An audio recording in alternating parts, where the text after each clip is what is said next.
Hello guys, oscilloscope টিউটোরিয়ালে আপনাদের সবাইকে স্বাগত। আজ অসিলোস্কোপ টিউটোরিয়ালের থার্ড এপিসোড। এই এপিসোডে আমি প্রোব কীভাবে কাজ করে, প্রোবে কেন 10x অ্যান্ড 1x মোড থাকে, অ্যান্ড প্রোব কীভাবে কম্পেনসেট করতে হয়, দ্যাট মিনস অ্যাডজাস্ট করতে হয়, এই সকল বিষয় নিয়ে আলোচনা করব। এপিসোডটি একটু বড় হবে, সো সেজন্য দুঃখিত, বাট এপিসোড শেষে প্রোব সম্পর্কে একটি স্ট্রং ধারণা পাবেন। তো শুরু করা যাক। সো বেসিক্যালি প্রোব দুই প্রকার, active probe and passive probe. So আমরা মূলত প্যাসিভ প্রোব নিয়ে কথা বলবো, কারণ প্যাসিভ প্রোব অনেক ব্রডলি ইউজ হয়, অ্যান্ড এই প্রোবটা ইকোনমিক্যালি চিন্তা করলে তুলনামূলক অন্য যে কোনো প্রোব থেকে সস্তা, অ্যান্ড এটার ইউজটাও অনেক বেশি। সো এটাকে প্যাসিভ প্রোব বলার মূল কারণ হলো এটার মধ্যে কোনো অ্যাক্টিভ ইলেকট্রনিক্স নেই, দ্যাট মিনস কোনো ধরনের ট্রানজিস্টর ও অ্যাম্প্লিফায়ার জাতীয় কোনো কিছু নেই। দ্যাট মিনস এটা কোনো এক্সট্রা পাওয়ার কনজিউম করে না, আর আমাদের এক্সট্রা কোনো পাওয়ার দিতে হয় না, যার জন্য এটাকে বলা হচ্ছে প্যাসিভ ভোল্টেজ প্রোব। সো এটা একটা simple passive voltage probe, that means আমরা এই দুই টার্মিনালের মধ্যে ভোল্টেজটা ক্যালকুলেট করি, যার এইটাকে আমি বলতেছি টিপ অর পজিটিভ টার্মিনাল বলতে পারি, অ্যান্ড এইটা হলো তার ground terminal or ground lead.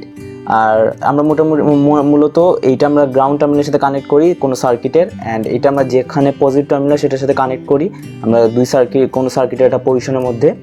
And এইটা হলো সেটার বিএনসি কেবল বলে, অ্যান্ড বিএনসি কেবলের যে আউটারটা সেটা একটা কোএক্স কেবল, দ্যাট মিনস এইটা কি করে নয়েজটাকে রিডিউস। এই প্রোবগুলোর মধ্যে আসলে ক্যাপাসিটর রেজিস্টর বাদে আসলে আর কিছু নেই। সো এখন একটা গুরুত্বপূর্ণ জিনিস যেটা লক্ষ্য করার, আমরা যদি ভালো করে লক্ষ্য করি এখানে একটা সুইচ দেখতে পারবো, স্লাইড সুইচ, যার এক প্রান্তে লেখা 1x অ্যান্ড অপর প্রান্তে লেখা 10x। সো এইটা আসলে কি মিন করে সেটা আমাদের এখন মেইন কোয়েশ্চেন আসলে, কারণ এটা আমরা কোন পজিশনে রাখবো, 1x রাখবো না 10x রাখবো, অ্যান্ড এটার দরকার কেন, অ্যান্ড একটা প্রোবের মধ্যে প্যাসিভ প্রোবের মধ্যে এটা দেওয়া হয় কেন, সেটা একটা মেইন রিজন, সেটা আমাদের জানতে হবে, যে সেটাই আমরা নিয়ে কথা বলবো আসলে এখন। অ্যান্ড এখানে একটা জিনিস যদি ভালো করে লক্ষ্য করি, এখানে একটা কম্পেনসেশন হোলের মতো দেখতে পাচ্ছি, যেটা নিয়েও কথা বলবো আসলে এটা কেন দেওয়া হয়। ও তার আগে একটা মেইনলি একটা জিনিস দেখা যাক, সেটা হলো আমরা কিন্তু চাইলে এইটা আলাদা করতে পারি, আমরা এটা ইউজের উপরে এটা আলাদা করতে পারি, অ্যান্ড আমরা যদি চাই টিপটাকে খুলতে পারি। অ্যান্ড এটা নর্মালি একটা মাল্টিমিটারে যে প্রোব থাকে, নর্মালি যদি আমরা খুব তাড়াতাড়ি কোনো জায়গার অনেক জায়গায় রিডিং নিতে চাই, তাহলে আমরা এই ক্ষেত্রে কী করবো, আমরা হুকের মতো এটা ইউজ করব না, আমরা নর্মালি এটা ইউজ করতে পারি। এটা প্রোব নর্মাল একটা শুয়ের মতো, যেটা আমরা যে কোনো জায়গায় তাড়াতাড়ি কানেক্ট করতে পারি। অ্যান্ড এখানের এই যে সিলভার জায়গাটা সেটাও একটা গ্রাউন্ড টার্মিনালের মতো কাজ করে, অ্যান্ড এখানে আমরা একটা স্প্রিংয়ের মতো লাগাতে পারি, যে স্প্রিংটা আমরা পরে দেখাবো, যে স্প্রিং হুক থাকে একটা, যেটাতে আমরা অনেক শর্ট ডিস্টেন্সে অনেক সময় আমরা রিডিং নিতে পারি, অ্যান্ড সেটা সম্পর্কে আমরা জানবো। সো আপাতত 10x অ্যান্ড 1x কেন থাকে, অ্যান্ড কম্পেনসেশন সুইচটা কেন থাকে, সেটা এখন মেইন থিং, অ্যান্ড সেটা নিয়ে আমরা কথা বলবো এখনই। তো ওইটা শুরু করা যাক। সো এখন আমরা জানবো আসলে প্রোবের মধ্যে কেন 1x অ্যান্ড 10x অপশনটা থাকে।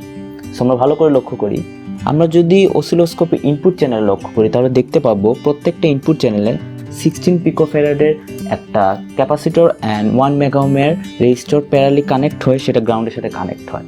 অ্যান্ড যদি আমরা প্রোবের মধ্যে লক্ষ্য করি তাহলে যখন সেটা 1x অপশনে থাকে সেটা ডিরেক্টলি কানেক্ট থাকে অসিলোস্কোপে ইনপুট চ্যানেলের মধ্যে। এখানে আমি মাঝখানে একটা কোএক্স কেবল একটা অপশন দিয়েছি, সেটা দেওয়ার মূল কারণ হলো যে প্রত্যেকটা ইনপুট চ্যানেল আসলে অনেক লো ফ্রিকোয়েন্সি ক্যাচ করতে পারে, অ্যান্ড যার কারণে সেগুলো অনেক অ্যান্টেনার মতো কাজ করে।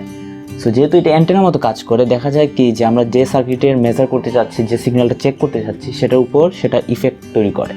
সো সেই কারণে আমরা কোএক্স কেবলটা ইউজ করি, যেটা এই এক্সট্রা যে ফ্রিকোয়েন্সিটা আসে সেটাকে রিডিউস করে দেয়। সো এইখানে মূলত যে এটি কোএক্স কেবল হিসেবে কাজ করে, এটা এক্সট্রা একটা শিল্ড ক্রিয়েট করে। নর্মাল তার ইউজ করলে কিন্তু আমরা অ্যাকুরেসিটা কমে যাবে অনেক, তো এই জন্য এই কোএক্স কেবলগুলো ইউজ করা হয় যাতে এই নয়েজটা রিডিউস করা যায়। তো যখন প্রোবটা 1x অপশনে থাকে সেটা দেখা যায় কি সেটা কয়েক মেগাহার্জ পর্যন্ত ঠিকঠাক সিগন্যালের রিডিং নিতে পারে। আমি এটা টেস্ট করে দেখছি যে এটা মোটামুটি 8 মেগাহার্জ পর্যন্ত ঠিকঠাক সিগন্যাল রিডিং নিতে পারে। দ্যাট মিনস আসলে যে দেখা যায় আমি যদি একটা 5 অ্যাম্প্লিটিউডের সিগন্যাল নিলাম সেটা রিডিউস পেতে থাকে, সেটার মানটা কম থাকে, বাট যখন আমি এটা 8 মেগাহার্জের উপরে যাই তখন দেখা যায় কি অনেক তাড়াতাড়ি অ্যাম্প্লিটিউডটা কমতে থাকে সিগন্যালে, ঠিকঠাক আমি অ্যাম্প্লিটিউডটা পাই না। দেখা যায় 5 নিলাম, সেটা 4 হয়ে গেল, 3 হয়ে গেল, অনেক তাড়াতাড়ি কমতে থাকে। আর এটা হওয়ার মূল কারণ আসলে যে কোএক্স কেবল যেটা কানেক্ট করা হয়েছে সেটা একটা এক্সট্রা ক্যাপাসিট্যান্স সেট করে দেয় সার্কিটের মধ্যে। আর যখন আমরা হায়ার ফ্রিকোয়েন্সি মাপতে যাব তখন সেটা খুব বাজেভাবে সার্কিটের উপর ইফেক্ট তৈরি করে। সো কোয়েক্স কেবলের এই ইফেক্টটাকে আইসোলেট করার জন্য প্রোবের সাথে একটা 9 মেগাওহম রেজিস্টর কানেক্ট করা হয়। এখন যেহেতু প্রোবের সাথে একটা 9 megaohm resistor connected and input চ্যানেলের সাথে 1 মেগাওহমের একটা রেজিস্টর কানেক্টেড, এখন যদি আমরা 1 মেগাওহমের আন্ডারে ভোল্টেজ ডিভাইডার রুল অ্যাপ্লাই করি তাহলে সেটা দাঁড়ায়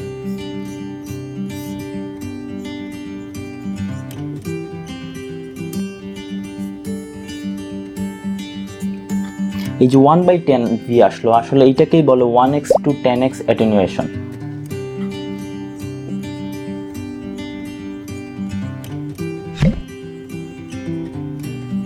এখানে 10x অ্যাটেনুয়েশন দ্বারা আসলে বোঝাচ্ছে যে সিগন্যালটা 10 টাইমস রিডিউস করলো।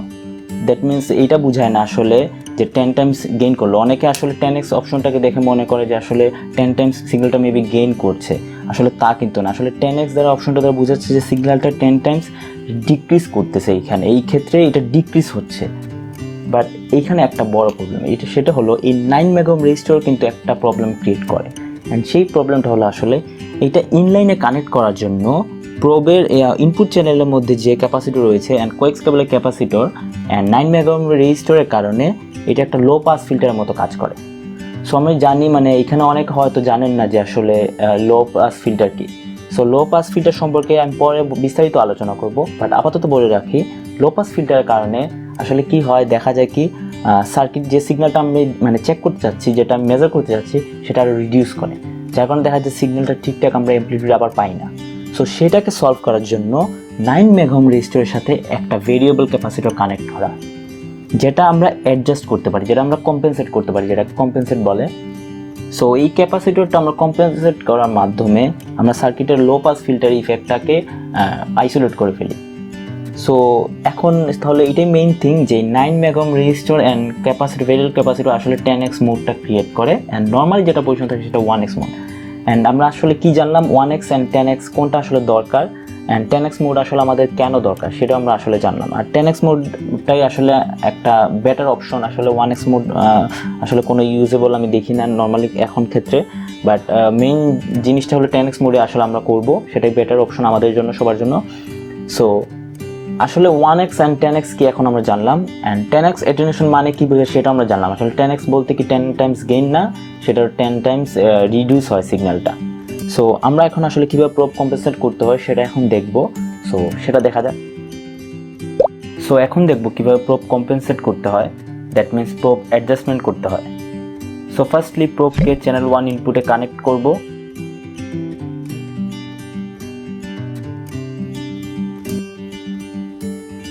প্রোবটা 10x মোডে রাখবো যেহেতু এটাই বেস্ট অপশন।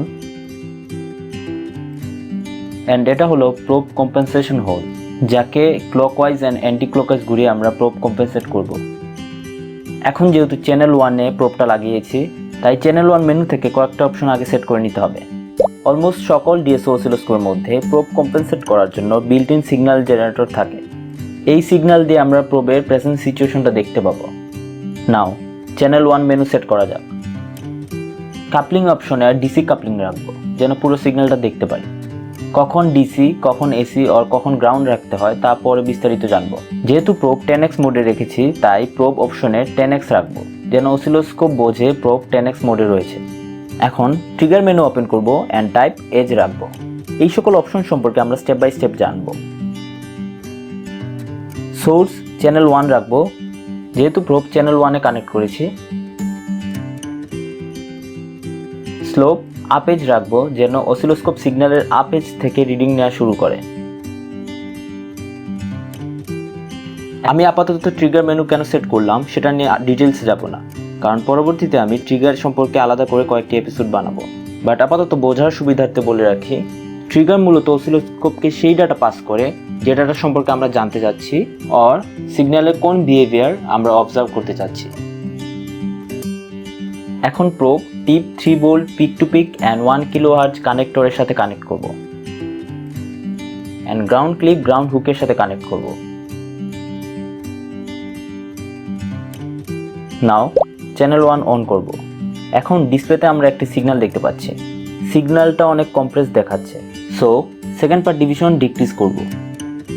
এখন বেটার বোঝা যাচ্ছে। এখন ভালো করে লক্ষ্য করলে দেখা যাবে সিগন্যালটি পুরোপুরি স্কোয়ার ওয়েভ না। সিগন্যালটি যদি স্কোয়ার ওয়েভ না হয় তাহলে আমাদের প্রোব কম্পেনসেট করতে হবে। যদি সিগন্যালের শেপ এরকম হয় তাহলে বলা হয় আন্ডার কম্পেনসেটেড, অ্যান্ড শেপ এরকম থাকলে বলা হয় ওভার কম্পেনসেটেড। সো এখন প্রোব অ্যাডজাস্ট করে স্কোয়ার ওয়েভ বানাতে হবে। অ্যাডজাস্ট করা ওয়ে হলো কম্পেনসেটেড নবটাকে clockwise or anticlockwise turn করা।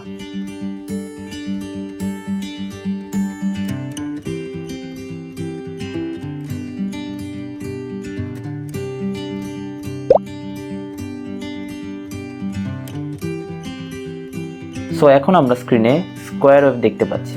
এখন এই প্রোব দিয়ে সিগন্যাল প্রপারলি মেজার করা যাবে। এখন অনেক ক্ষেত্রে আমাদের অসিলোস্কোপ ক্যালিব্রেশন করতে হয়, অ্যান্ড অ্যানালগ অসিলোস্কোপগুলো ক্যালিব্রেশন করতে বেশি টাইম লাগে।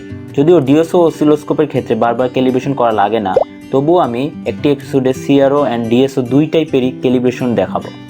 আজকের এপিসোড সম্পর্কে কোনো প্রশ্ন থাকলে কমেন্ট বক্সে জানাতে পারেন, অর নাট বল্টু ফেসবুক পেজের মাধ্যমেও আপনার প্রশ্ন আমাদের জানাতে পারেন। নিচে ডেসক্রিপশন বক্সে আমাদের ফেসবুক পেজের লিঙ্ক দেওয়া আছে। ভিডিওটি ভালো লাগলে অবশ্যই সাবস্ক্রাইব করতে ভুলবেন না। আজ এতটুকুই। Stay safe.